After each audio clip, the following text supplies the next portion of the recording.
Jared Polin, FroKnowsPhoto.com, and this is a preview of the iMac Pro. Now, what I want to tell you are the top level specs, how much it's going to cost, who I think it's for, and we'll go from there. So what is Apple saying? They are saying this is the most powerful Mac ever. Not just the most powerful iMac, but the most powerful Mac they've ever created. Now, before I get into the specs, I know there's a lot of PC lovers out there who want to take over the comments. We understand you love your PCs, you say they're more powerful and they cost less money. If that is what it is, so be it. This is a preview of the iMac Pro. Let's get to the specs. 27-inch 5K display. Now, keep in mind that this now has 500 nits of brightness. That's much brighter than what it had before. Also, there is a better cooling system built into the iMac. That's why it's so much thicker in the back. One is for the cooling system, and two is because it's using better quality hardware, not just mobile hardware inside of a computer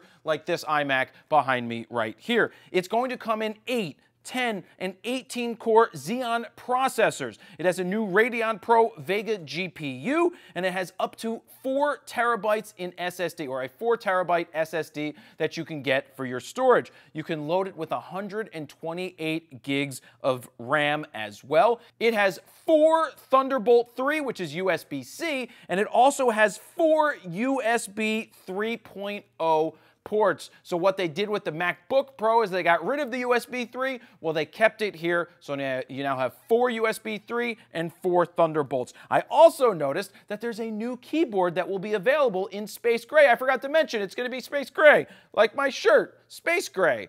I can't actually call it that. They'll probably sue me. This is just gray. The new keyboard, which is available now in the regular iMac color, is $129, but it is a wireless full keyboard with numeric keypad attached, just like this one, except without a wire. Finally. So I ordered it today. It should be here in 2 days. It's $129 for that. The normal wireless keyboard is $99, so it's $30 more for that, but I've been waiting for that thing for a long time. It's priced at $5,000 for the base, and it's available in December. Now, $5,000 is the base, but even that, if that's going to be a super fast computer, you got to remember, it has a built-in 27-inch 5K display already. So right there, you're looking at $1,300-ish if Apple was to make that standalone, maybe even $1,500. On top of that, higher-end components are getting built into this thing. I know a lot of Pro users are going to be upset that they didn't come out with a Mac Pro just yet, a new tower that I think should be fully, completely modular. So when they come out with a new processor, you can pop the old one out, pop a new one in, and be ready to go. That would be pretty cool. Now, is this for photographers?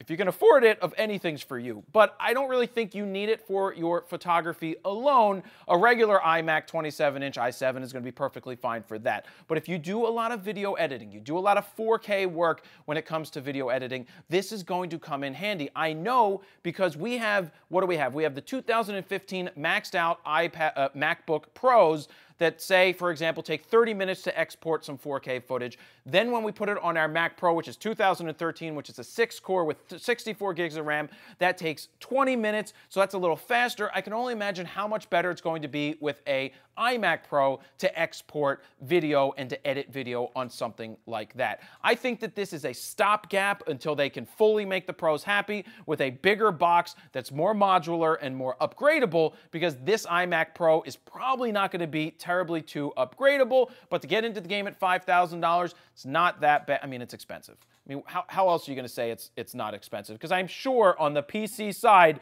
you PC people, tell me down below what the same specs would cost on a PC for running Windows or Linux that you would get in terms of this iMac Pro. But a lot of people like the way that the Macs work. So that is what it is. That's chocolate and vanilla, Nikon and Canon, apples and potatoes, and all of that good stuff. So what do you guys think? Leave a comment down below. And don't forget, My Gear Vault actually does cover your computers. If you haven't checked out My Gear Vault, it's my app where it's the best way to input, organize, and protect all of your gear, not just camera gear. You could also put your computers, your printers, your office equipment, and if you do not have insurance and you're a professional, well, My Gear Vault is a way that you could do that. The app is free, and you can get an insurance quote right inside. Now, that is where I'm going to leave it. Please download this. Oh, it's in the Apple App Store currently, and at the end of June, you'll be able to get it for Android finally. That's what I have to say. That is an iMac Pro preview Jared Polin, FroKnowsPhoto.com. See ya.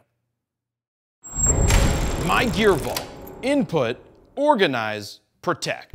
Download now for free at mygearvault.com or the Apple App Store. Coming soon to Android.